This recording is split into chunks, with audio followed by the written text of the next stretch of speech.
Hi guys, and welcome back to my channel.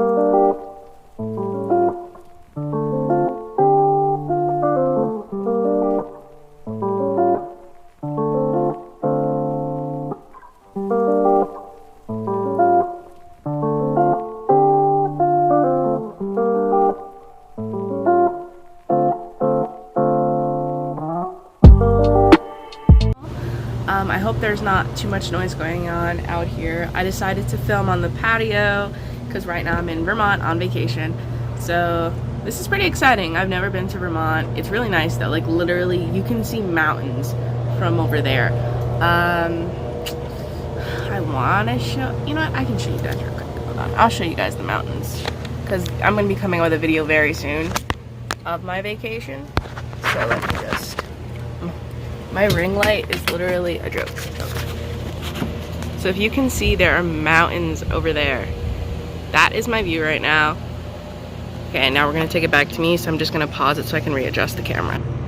Okay, I'm back. It is literally impossible to move that camera. Like, I would show you guys my sister right now for some reason who's watching me so hard through the window, but okay, she closed it. But in order for me to do that, I'd have to readjust the camera again, and I'm just not dealing with that stress. When I learn how to fully adjust this tripod, then it'll be different. Anyways, so this video is how to get any babysitting job. I've been thinking about doing this for a while, but I never have, and I don't know why I haven't.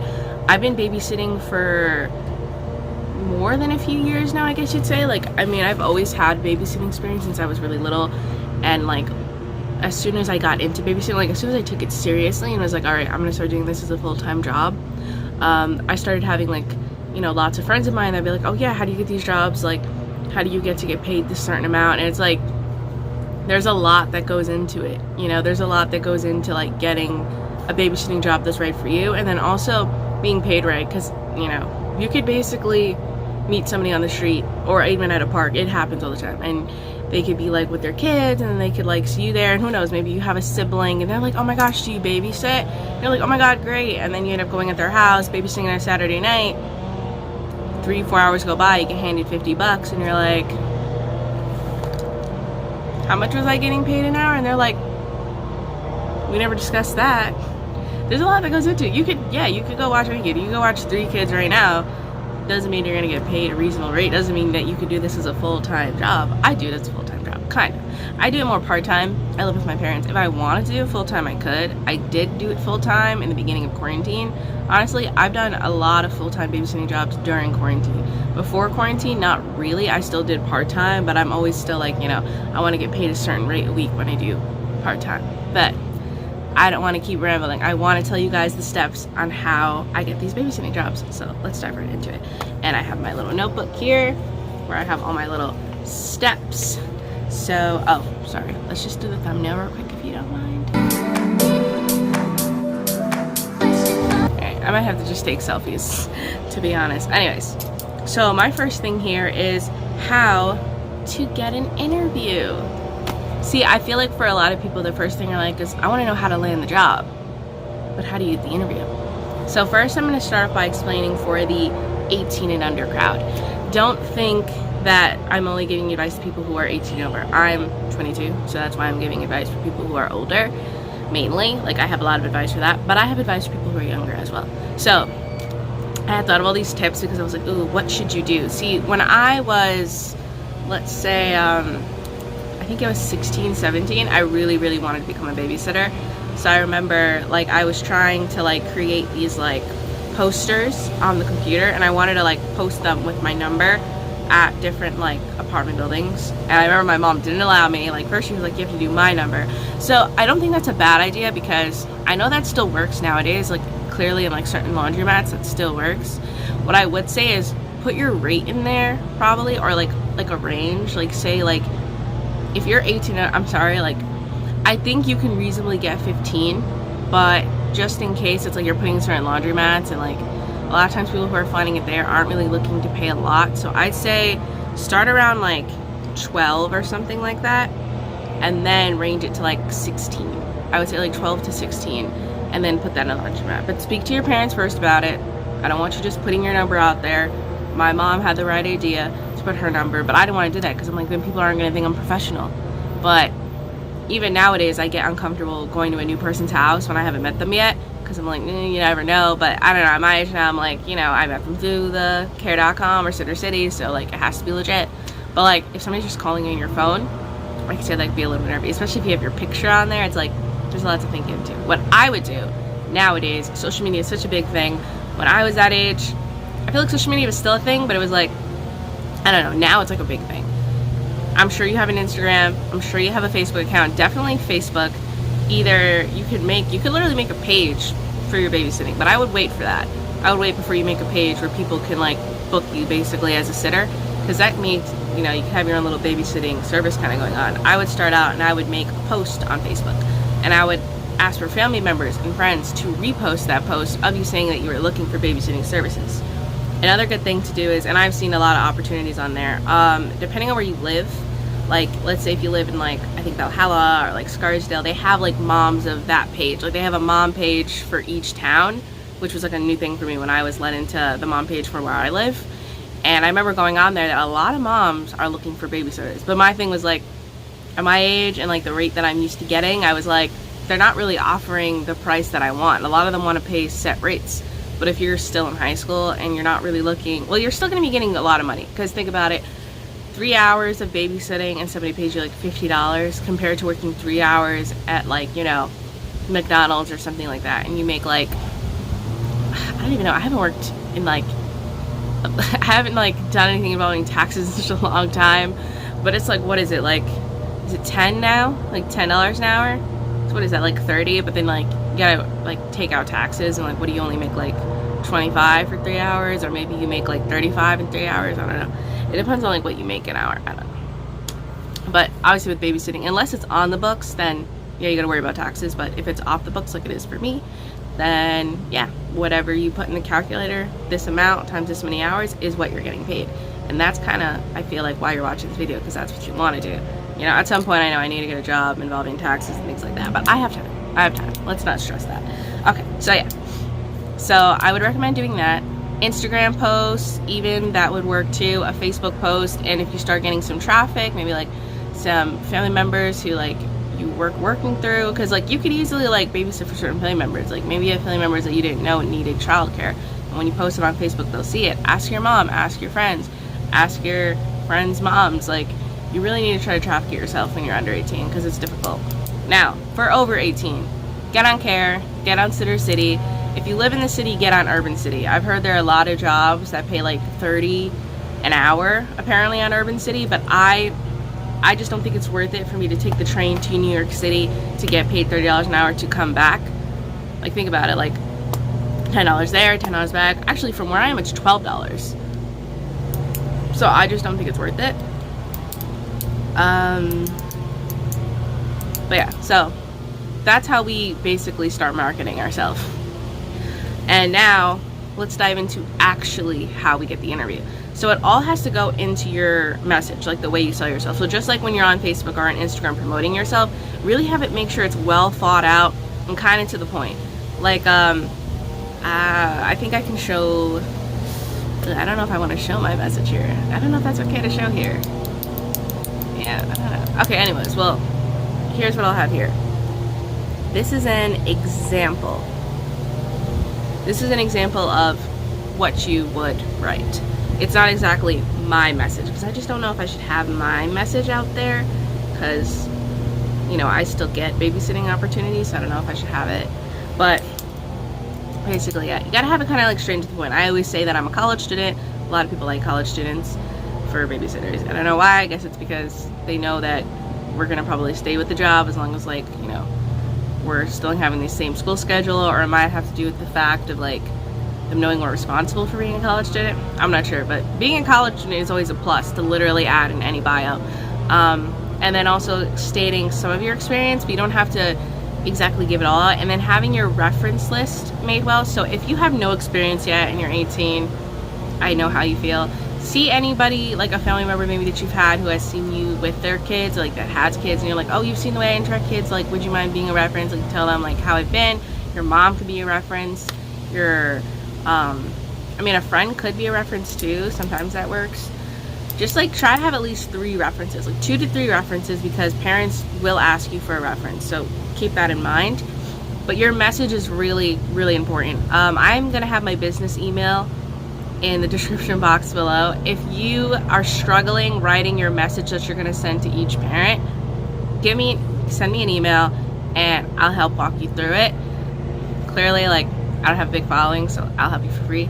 But like, if by any chance like this video blew up and I got like thousands of responses, the most I'd probably charge to help somebody with their thing is like $5 or something like that. But I don't know, I don't really need like, because that would be for me to write it for you and you give me your information. But like, if you were just showing it to me and then I was like helping walk you through it, I would definitely just do that like that, because I know how hard it is to have the right message written. I've written it for many people. I've written it for my friends.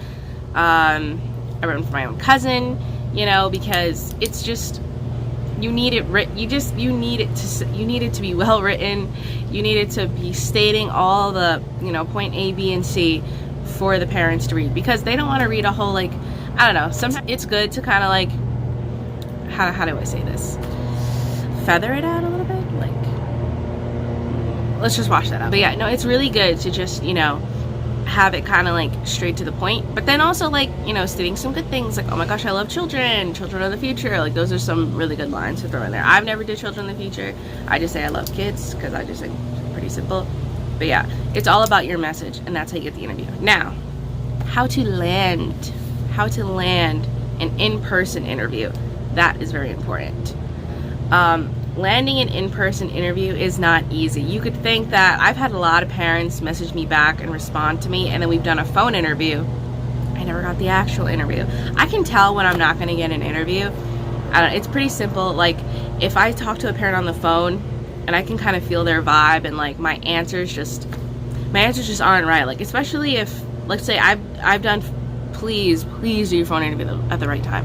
I know how exciting it is to do a phone interview, you know, like they send you like, oh hey, can we speak on the phone? You're in the car with your parents, or you're like walking home from, you know, let's say another job, or you're like, you know, anything that involving like you're doing something else. Do not do that phone interview. I don't know why I've done it so many times. I'm like, oh no, I got this. None of those interviews have ever worked out, because I'm doing something else. I'm like trying to answer, and I'm like, oh my gosh, yeah, like I completely get it. And I'm like trying to be like outgoing and things like that, and then, you know, clearly we're just like not matching. Hi, mommy.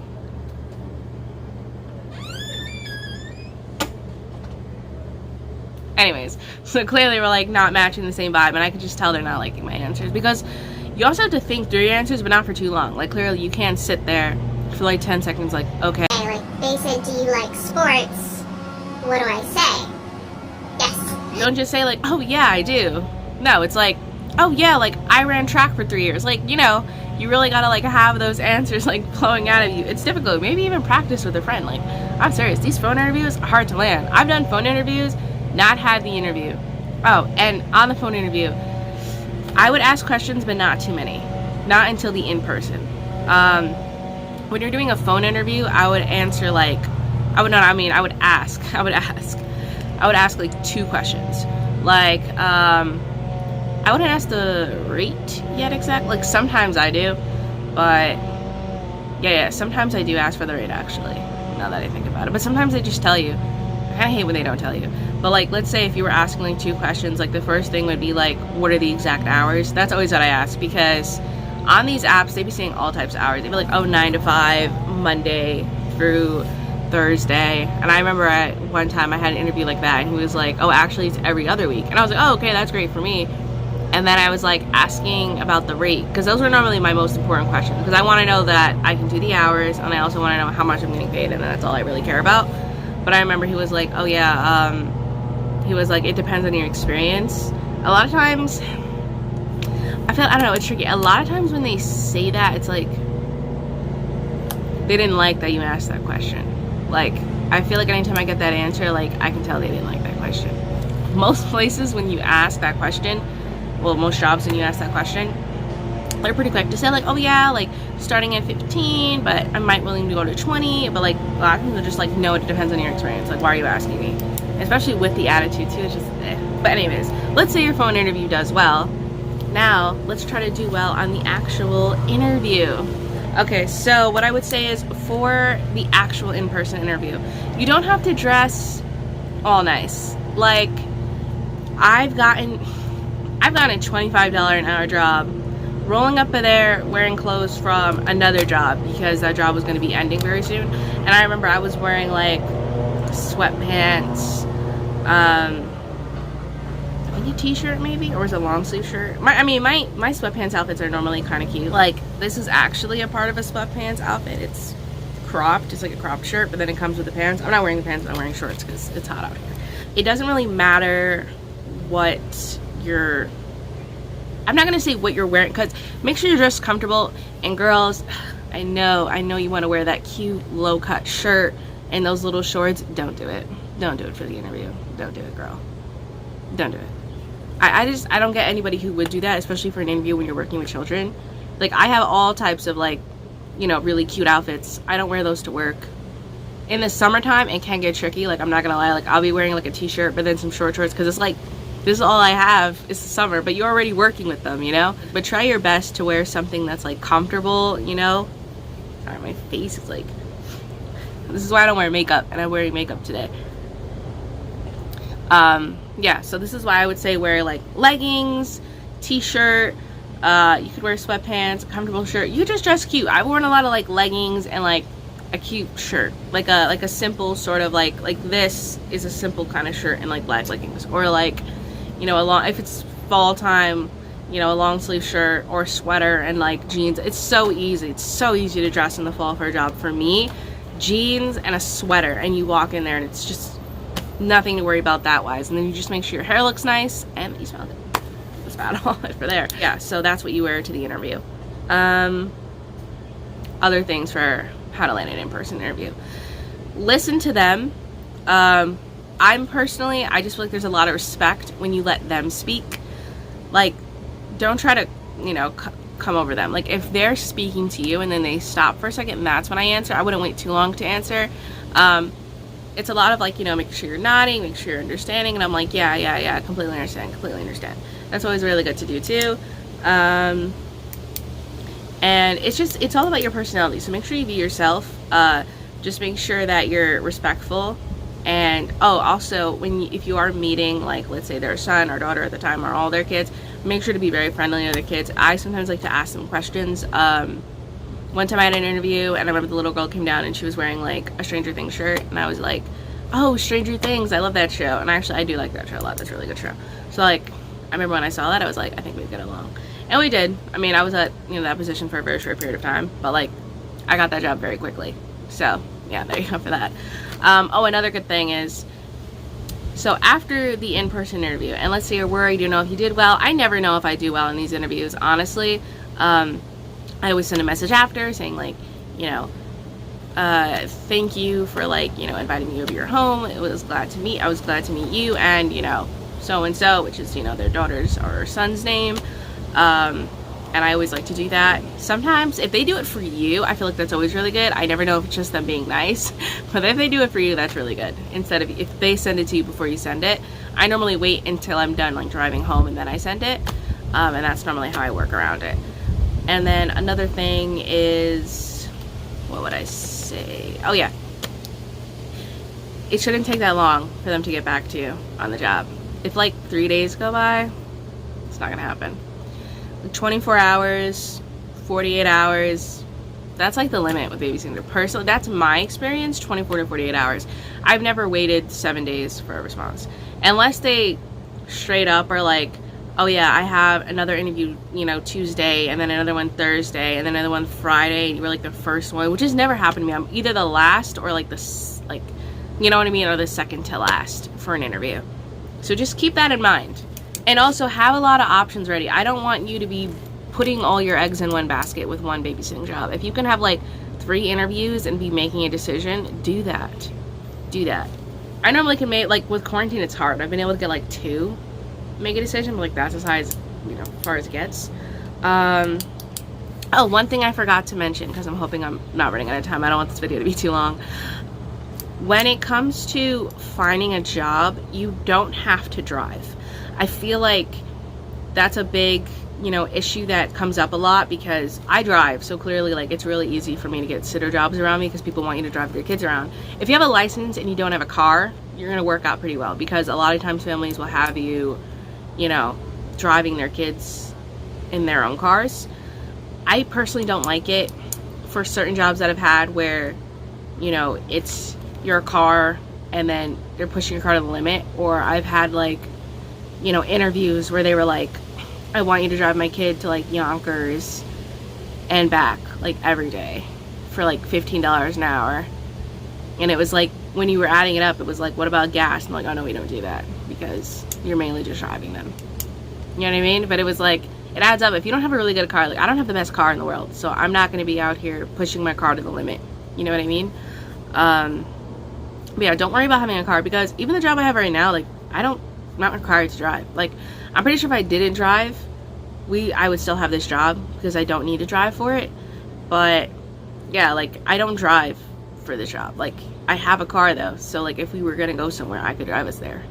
And I'm pretty sure it's like, I mean, I'm not really sure what the situation would be if I didn't have a car. I just know that I wasn't required. But I've had like my job before this one, I did not drive for that at all. I remember when I stopped driving to that job because I started walking there for working out, which was working out for me really well because I was losing a lot of weight. And then the job before that, I didn't drive for that job either. There was like one I was driving for, one I wasn't driving for. So I've had a lot of jobs where I don't drive for because personally I don't really like driving jobs anymore. So don't think you need a car to get a job. Just put it in the little search engine, no car required, and actually ask that, because if they're like, oh, I want you to take my kids to school, all in the phone interview, and you're super excited, are we walking to school? Is it in walking distance, or do you need me to drive? And if they're like, oh yeah, you need a car, and then I'm like, nope, don't have a license or don't have a car, let them know that straight out there, and then that's not gonna happen anymore for you. All right, so besides that point, last but not least, how to keep the job. Okay, guys, this is an easy one. If you get fired in your first week, it's okay.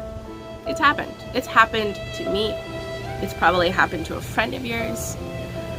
It's happened. If you get fired after 2 weeks, after a month, it happens. It happens sometimes. Sometimes you just weren't a right fit with the family. I know how that feels because that's why babysitting is so tricky, because it's not always permanent. You can get fired after a month. It happens.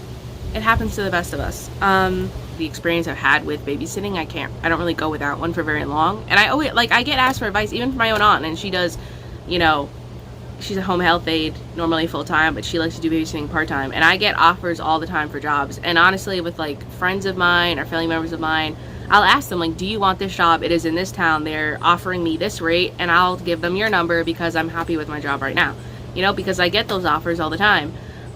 It's been less since quarantine. I mean, I get why, because like with COVID and everything, like there aren't a lot of people who are trying to find sitters. Like you have to be able to trust your sitter too. And that's another thing that comes in with keeping your job. I mean, knowing what they want and ask those questions. Like, you know, you make a mistake, I'm sorry, how can I do this differently? Or, you know, when it comes into like your time, try to be on time. That's always been my issue. Be on time. Like, if you have to, like, you know what I mean? That's why I don't like working super early jobs. I don't like working really early in the morning. Like, honestly, like 9 o'clock is like, I can do it, but I don't know what it is with me. I'm not a morning person. It's so hard. But like now I think I work at like 10, so that's actually a pretty easy time for me, I've noticed. Because I started waking up at 8:30 now, and it's like working pretty well for me. But yeah, that's another thing to keep in mind. Being on time to your job, that's an easy way to keep it. Making sure you're interacting with their kids, because if their kids don't like you, you're not gonna keep that job. I don't know, you gotta enjoy it too. If you don't enjoy your babysitting job or enjoy the kids you're with, I feel like kids can kind of sense that, and they're gonna know that you don't really want to hang out with them, and then they're not gonna want to hang out with you.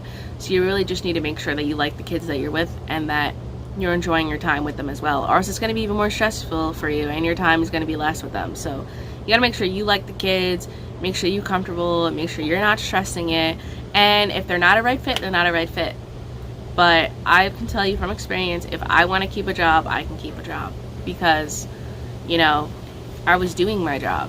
And that's the thing. And you gotta make sure it's the right fit for you. It really has to be the right fit for you. If you're not a morning person, don't grab the 6 a.m. job. Because what are you doing? I made that mistake. What are you doing? I can't function at 6 o'clock in the morning. You asked me to put the towels away. It's 6:10. I was washing a dish. I heard you say put towels away, but it went in the back of my head because I was so out of it. I've noticed at like 9 or 10, I can function. I've done 8. 8's not too bad for me. I can be up around 8 and I can, like, you know what I mean? I'm functioning, but anything before 8 o'clock, I'm like, huh? Like, I think I need food now. Like, yeah, I'm normally pretty much a mess, but those are my tips. I don't really have much else to give you guys. If you want any more advice, just use my business email down there. You can even DM me at sgirl22. I'll put the, yeah, I have my other stuff in the description box below. I will put links to Care in Center City. You can even take a look at my profile. Oh yeah, that's another thing. Sorry, totally forgot to make that tip. I don't want this video to be too long. Please work on your profile. If you are doing this, work on your profile. You need to have a good profile. Same for people who are 18 and under. If you have a Facebook profile and you're promoting babysitting, do not have videos in your cover photos of you taking shots or something like that. Like, you need to make sure that you have a kid appropriate looking profile. And same goes for care.com. Make sure you get some reviews. Message your aunt, message your mom, message your friends, send them your referral. Well, is it a referral link exactly? Well, you have them send them the link for them to, like, give you reviews. You know, same thing goes with pet sitting. Get some pet sitting reviews in there too. I've had a lot of pets over the years. I've done pet sitting jobs too. Just work on it. It takes time. It's not the hardest thing in the world. You know what I mean? And just apply. Don't apply to $5, apply to 20. 2 will probably get back to you. Those are the odds. It's literally ridiculous, but those are literally the odds. But yeah, so anyways, I'm glad you guys enjoyed this video. It was a little different than what I normally do. I think I'm gonna probably start straying off of beauty sometimes in this channel, so just get used to that. Next week will probably be a beauty video, just so you know. Anyways, yeah, I'll see you guys next week.